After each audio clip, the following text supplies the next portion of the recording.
Pour un devoir de mémoire, c'est le fruit de recherche du photographe Warren Sarré. Une dizaine d'années durant, l'homme s'est donné le devoir à travers ce qu'il sait mieux faire, la photographie.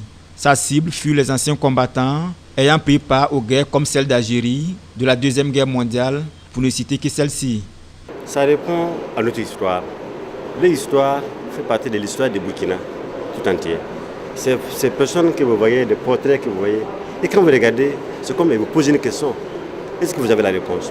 Personne nous n'a la réponse de ce qu'il pose comme question. Et pour moi, je pense que ces mémoires-là doivent rester. Ce n'est pas une revendication, mais c'est un devoir de mémoire qui nous apporte à ces anciens combattants. Avec une démarche particulière, Warren Sarré a permis en cette soirée d'exposition à l'Institut français à plusieurs visiteurs de découvrir en images et physiquement quelques anciens combattants. J'ai vu comme ça, dans une ville, où je descends dans un hôtel ou dans une auberge, et j'attrape un photographe, je demande est-ce que vous connaissez un ancien combattant?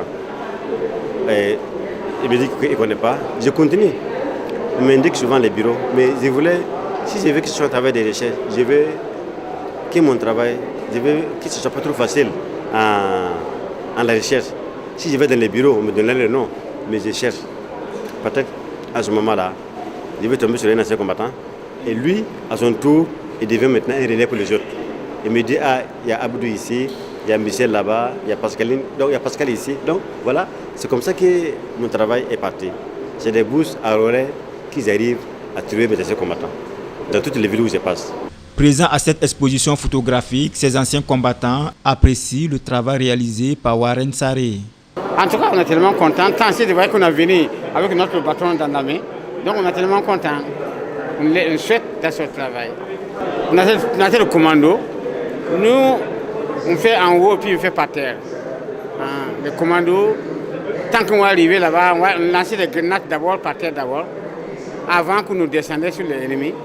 Avant, on va arriver là-bas, au moins que les grenades, là, c'est déjà bombardé certaines.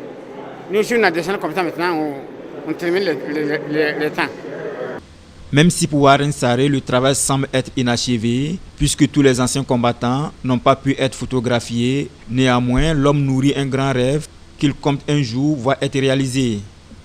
Mon rêve aussi le plus cher, c'est de pouvoir interviewer, faire des photos de certains anciens combattants français qui ont la peau blanche française et qui ont combattu avec nos parents. Et que nos parents, dans les interviews, ont dit le nom. Et je voulais, à travers ce nom, faire des recherches, notre recherche, pour voir comment je pourrais intégrer en matière de photographie et de films les anciens combattants français, les camarades, de pouvoir un jour les mettre côte à côte, les personnes de 40 ans qui ont combattu ensemble et qui vivent toujours dans d'autres mondes différents. Mon rêve, c'est de pouvoir un jour avoir des photos, un ancien combattant africain, un ancien combattant français, côte à côte. Ça, c'est mon rêve le plus cher. Cette exposition photographique des anciens combattants burkinabés, baptisée Dernière Carte, pourrait être visitée ce jusqu'au 22 novembre, en plus d'une projection vidéo.